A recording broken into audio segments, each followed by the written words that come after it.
Hi welcome back to my YouTube channel. ಇವತ್ತು ನಮ್ಮ ಅಡುಗೆ ಮನೆಯಲ್ಲಿ ಮಾಡ್ತಿರೋ ರೆಸಿಪಿ ಬಂದು ಟೇಸ್ಟಿ ಮತ್ತು ರೆಸ್ಟೋರೆಂಟ್ ಸ್ಟೈಲ್ ರೆಸಿಪಿ.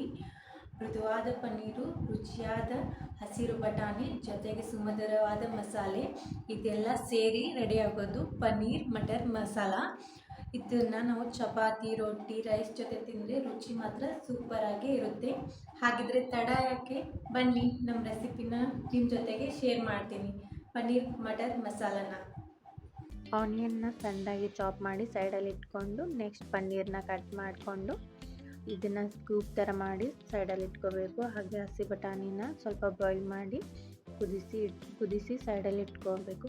ನಂತರ ನಮಗೆ ಗ್ರೇವಿಗೆ ಏನೇನು ಬೇಕಂದರೆ 2 ಟೊಮೆಟೊ ತೊಗೊಂಡಿದ್ದೀನಿ, ಹಾಗೆ ಸ್ವಲ್ಪ ಅಲ್ಲ ಮತ್ತು ಬೆಳ್ಳುಳ್ಳಿ, 1-2 ಏಲಕ್ಕಿ ಮತ್ತು 2 ಲವಂಗ, ಹಾಗೆ ಸ್ವಲ್ಪ ಕಾಳು ಮೆಣಸು ತೊಗೊಂಡಿದ್ದೀನಿ, 1-7-8, ಹಾಗೆ ಸ್ವಲ್ಪ ಚಕ್ಕೆ ತೊಗೊಂಡಿದ್ದೀನಿ. ಗ್ರೇವಿ ತಿಕ್ಕಾಗಿ ಬರಲಿ ಅಂತೇಳಿ ಗೋಡಂಬಿನ ತೊಗೊಂಡಿದ್ದೀನಿ. ಗೋಡಂಬಿ ಇದನ್ನೆಲ್ಲ ಮಿಕ್ಸಿ ಜಾರಿಗೆ ಹಾಕಿ ನೈಸಾಗಿ ಪೇಸ್ಟ್ ಮಾಡಿ ಸೈಡ್ ಇಟ್ಕೋಬೇಕು.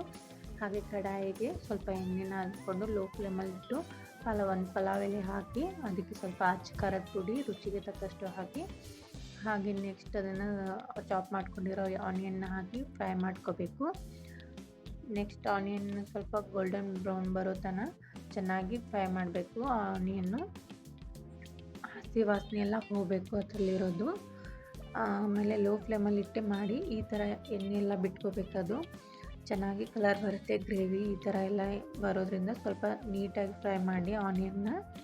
ನಂತರ ಇದಕ್ಕೆ ನಾನು ಇಲ್ಲಿ ಅರಿಶಿನ ಪುಡಿ ಮತ್ತು ಧನಿಯಾ ಪುಡಿ, ನಂತರ ಇದಕ್ಕೆ ಚಾಟ್ ಅಂದರೆ ಕಿಚನ್ ಕಿಂಗ್ ಅಂತ ಬರುತ್ತೆ, ಆ ಮಸಾಲೆನ ಹಾಕಿದ್ದೀನಿ. ಇದಕ್ಕೆ ಗರಂ ಮಸಾಲ ಅದು ಏನು ಹಾಕಿಲ್ಲ.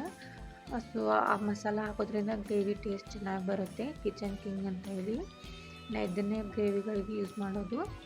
ಸೊ ಇದನ್ನೆಲ್ಲ ಹಾಕಿ ಮಿಕ್ಸ್ ಮಾಡಿ ಚೆನ್ನಾಗಿ ಮಿಕ್ಸ್ ಆದ ನಂತರ ಇದಕ್ಕೆ ನಾವೇನು ಪೇಸ್ಟ್ ಮಾಡಿ ಇಟ್ಕೊಂಡಿದ್ವಲ್ಲ ಆ ಪೇಸ್ಟ್ನ ಅಂದರೆ ರುಬ್ಬಿಟ್ಕೊಂಡಿರೋ ಮಸಾಲಾನ ಇದಕ್ಕೆ ಹಾಕಿ ಚೆನ್ನಾಗಿ ಮಿಕ್ಸ್ ಮಾಡಿಕೊಂಡು, ಇದು ಮಸಾಲ ಜೋಡಿ ಅದು ಎಲ್ಲ ಕುದಿಬೇಕು.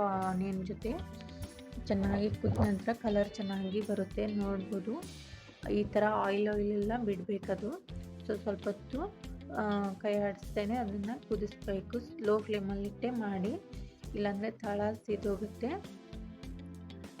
ನೋಡ್ಬೋದು ಈ ಥರ ಗ್ರೇವಿ ತಿಕ್ಕಾಗಿ ಬಂದ ನಂತರ ಇದಕ್ಕೆ ಬೇಯಿಸಿಟ್ಕೊಂಡಿರುವಂಥ ಬಟಾಣಿ ಮತ್ತು ಪನ್ನೀರ್ ಕ್ಯೂಬ್ನ ಹಾಕಿ ಆಗಲೇ ರುಬ್ಬಿಟ್ಕೊಂಡಿರೋ ಜಾರಲ್ಲೇ ಅದಕ್ಕೆ ಸ್ವಲ್ಪ ನೀರು ಹಾಕಿ ಚೆನ್ನಾಗಿ ಮಿಕ್ಸ್ ಮಾಡ್ಕೊಳ್ಳಿ. ನಂತರ ಇದಕ್ಕೆ ನಾನು ಒಂದು 5 ನಿಮಿಷ ಲೋ ಫ್ಲೇಮಲ್ಲೇ ಕುದಿಯೋದಕ್ಕೆ ಬಿಡ್ತೀನಿ ಬಾಯಿ ಮುಚ್ಚಿ. ನಂತರ ಇದನ್ನು ತೆಗೆದು ಉಪ್ಪು ಹಾಕ್ಕೊಂಡು ಮಿಕ್ಸ್ ಮಾಡ್ಕೊಳ್ಳಿ. ರುಚಿಗೆ ತಕ್ಕಷ್ಟು ಉಪ್ಪು ಹಾಕ್ಕೊಳ್ಳಿ.